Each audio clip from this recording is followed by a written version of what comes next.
The streets of Srebrenica were silent, a heavy, suffocating silence, thick with unspoken terror.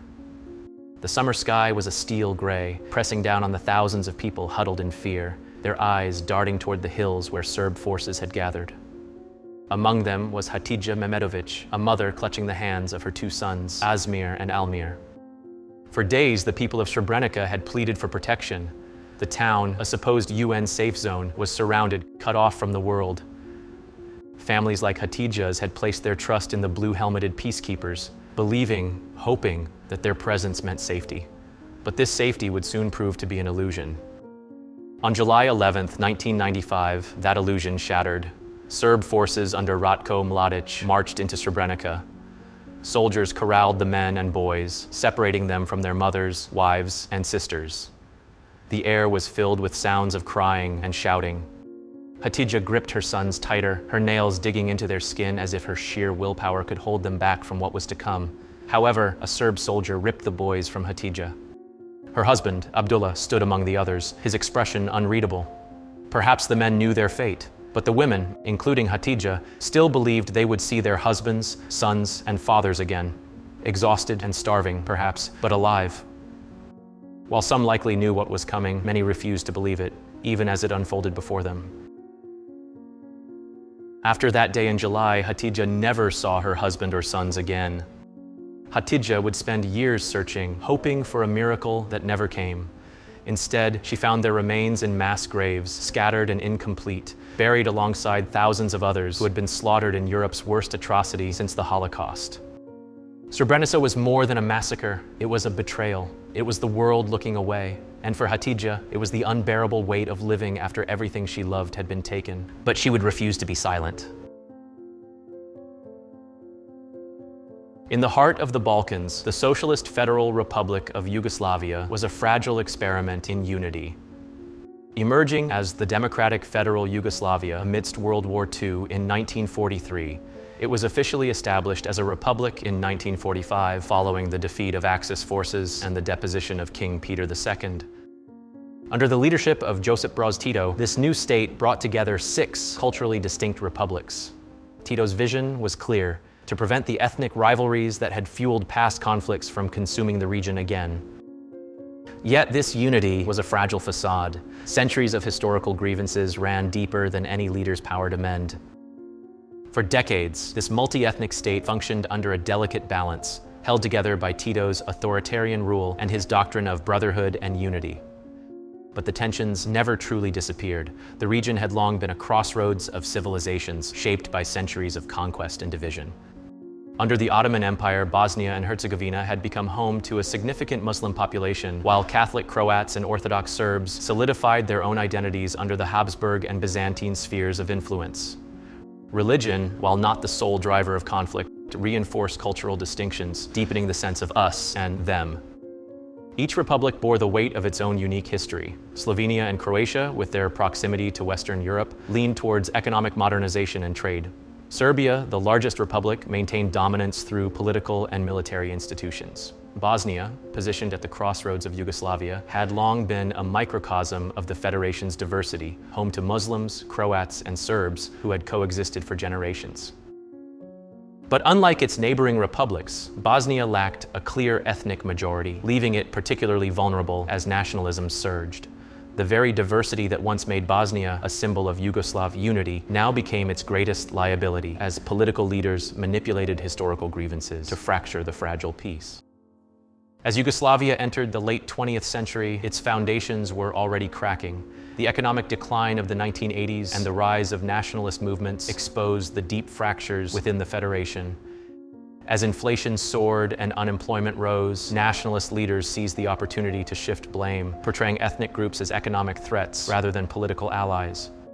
As a result of this, differences between Serbs, Croats, and Bosniaks, the term used to describe Bosnian Muslims, had become increasingly politicized.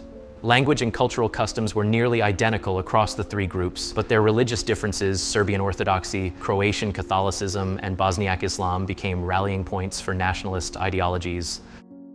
While the concept of a shared Yugoslav identity had once unified the region, it was now being replaced by a more divisive question: who belonged and who did not? The turning point came with the death of Tito in 1980. Without his unifying force, old tensions resurfaced. In Serbia, Slobodan Milošević capitalized on Serbian nationalism, advocating for a stronger Serbian role in Yugoslavia's governance. Meanwhile, calls for independence gained momentum in Slovenia and Croatia, where leaders sought to break free from Belgrade's grip.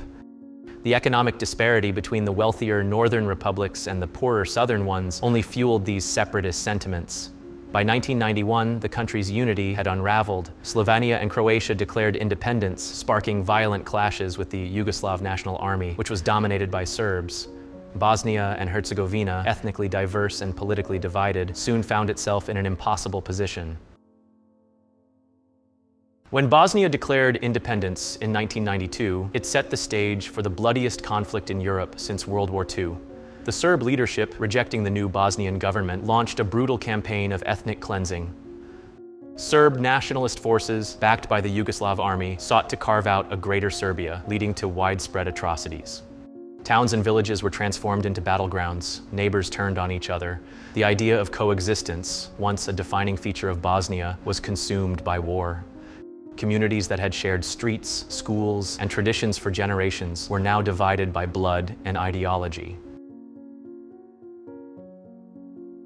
Before we can discuss what happened in Srebrenica, we should first take a look at the town's history in order to understand why it was targeted during the Bosnian War. Srebrenica's roots stretch back to Roman times, when its rich mineral deposits, particularly silver, made it a hub of settlement and trade. The Romans established a settlement known as Argentaria, and silver from the region was transported via the Via Argentaria to important mints in Salona and Sirmium. Even earlier, Illyrians had mined these deposits, drawing the attention of the expanding Roman Empire. Over the centuries, the region's strategic and economic importance made it a point of contention.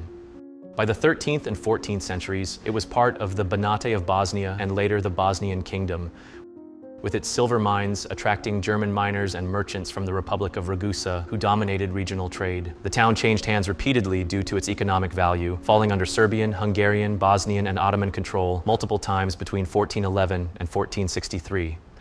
The arrival of the Ottoman Empire saw the decline of Srebrenica's Christian population, though conversion was slower here than in many other parts of Bosnia.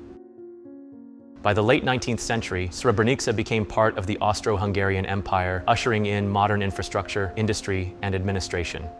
The region's natural mineral springs, particularly the Guber Spring, were commercially exploited, contributing to local economic growth. The Austrian administration aimed to suppress nationalist movements and maintain religious tolerance, but nationalist sentiments grew among all ethnic groups.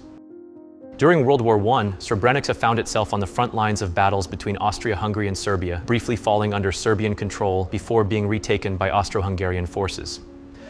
After the war, it was incorporated into the Kingdom of Serbs, Croats, and Slovenes, later renamed Yugoslavia.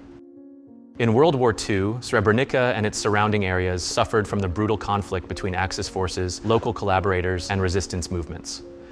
The town experienced violence from both the Chetnik and Ustasha factions, while partisan forces struggled to maintain control. After the war, under Tito's socialist Yugoslavia, Srebrenica remained relatively quiet, with economic activity focused on mining and tourism, particularly due to locations like the town's Banja Guber Spa, which drew thousands of visitors annually. However, as Yugoslavia began to disintegrate in the early 1990s, Srebrenica became a holdout for many Bosniaks in the region. As the Bosnian War escalated in 1992, Srebrenica increasingly became a target for Bosnian Serb forces. These forces, under the banner of the Army of Republika Srpska, VRS, aimed to carve out ethnically homogeneous Serb territory in eastern Bosnia, eliminating the Bosniak presence in the strategically important Drina Valley. Surrounding villages and towns were among the first to fall, with Bosniak civilians either killed, forced to flee, or placed under siege. Thousands of refugees poured into Srebrenica, swelling the town's population far beyond its capacity to sustain them. A blockade imposed by the VRS choked off food, medicine, and all essential supplies, leaving thousands of civilians on the brink of starvation. With humanitarian conditions deteriorating, the international community sought to intervene. On April 16, 1993, the United Nations Security Council passed Resolution 819, declaring Srebrenica a safe area to be free from military attack. United Nations Protection Force troops were deployed to enforce this designation, beginning with a contingent of Canadian peacekeepers. Despite this, the enclave remained vulnerable. The Serb military continued its siege, reducing the enclave to just 150 square kilometers by capturing nearby villages like Konjević Polje and Cerska. By March 1993, General Philippe Morillon of UNPROFOR personally visited Srebrenica, where he assured its desperate residents that the UN would protect them. However, his promise lacked the necessary support from the international community, and conditions inside Srebrenica continued to deteriorate. On May 8, 1993, a demilitarization agreement was reached between Bosnian and Serb forces. Under its terms, Bosniak forces were supposed to surrender their weapons, and Serb heavy weapons were to be withdrawn. However, both sides violated the agreement. The Bosnian army, ARBIH, hid much of its weaponry, and Serb forces never fully withdrew. A fragile and uneasy truce ensued, but life in the enclave remained precarious. In March 1994, a battalion of Dutch peacekeepers, known as Dutchbat, replaced the Canadian forces. Stationed at an old battery factory in Potocari, 5 kilometers from Srebrenica, the Dutch troops were given a weak mandate. They could only use force in self-defense and were not authorized to militarily engage Serb forces. With minimal supplies, a lack of heavy weapons, and no logistical reinforcements, they were ill-equipped to enforce the UN's safe area designation. By 1995, the siege tightened further, with the Serbs blocking even UN humanitarian convoys. Dutchbat personnel struggled to maintain their fragile position, appealing to UN headquarters for support that never materialized. The enclave remained isolated and vulnerable, setting the stage for the catastrophic events of July 1995. For the Bosniaks trapped inside, the UN's presence was not salvation, only a fragile, temporary reprieve. The siege had begun, and the worst was yet to come. The world had promised protection. Instead, it would bear witness to one of the worst atrocities of the late 20th century.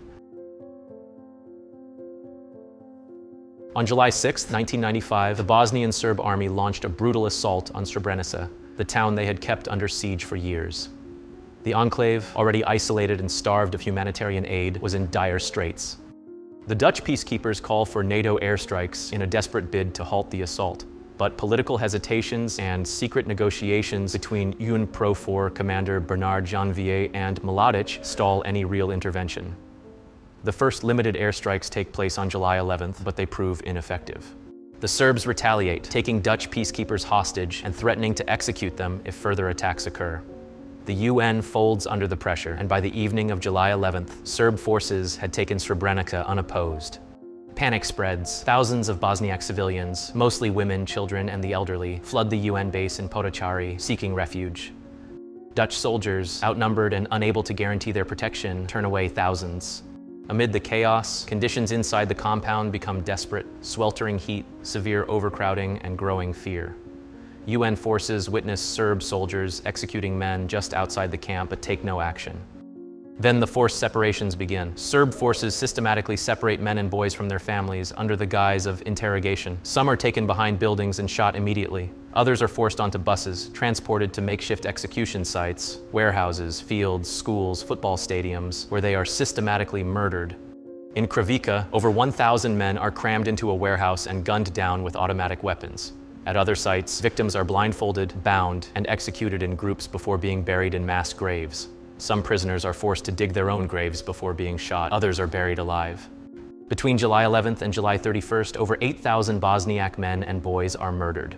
Some attempt to escape through the forests, forming a column to flee to Bosniak-controlled territory. Many of those men are ambushed, executed on the spot, or captured and later killed. Those who did survive describe a relentless hunt, as Serb soldiers reportedly used chemical agents and infiltrators to disorient and lure fleeing groups into ambushes. The aftermath is equally chilling. In the weeks that follow, Serb forces work meticulously to conceal their crimes. Mass graves are exhumed and bodies are reburied in different locations to hide evidence. Meanwhile, Dutch peacekeepers are evacuated back to the Netherlands, their failure weighing heavily on theirs and the international community's conscience. Srebrenica had fallen, and soon after, the nearby enclave of Žepa, also a so-called safe zone, meets the same fate. The global response is slow, but the massacre forces the world to act. NATO launches Operation Deliberate Force, a sustained bombing campaign targeting Bosnian Serb military positions. The offensive, combined with diplomatic pressure, leads to the Dayton Peace Agreement, signed in December 1995, officially ending the war. But for the victims, the suffering does not end. Families search for the remains of their loved ones, piecing together the story of what happened in the killing fields of eastern Bosnia.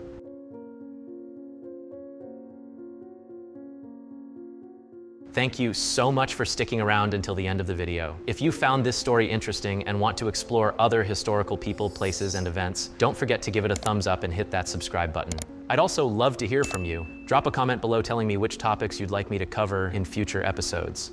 I'm trying to build a community around these videos, so any thoughts on topics or ways to improve the videos are more than welcome. Your support makes this channel possible, and I'm so excited to continue sharing incredible stories with you.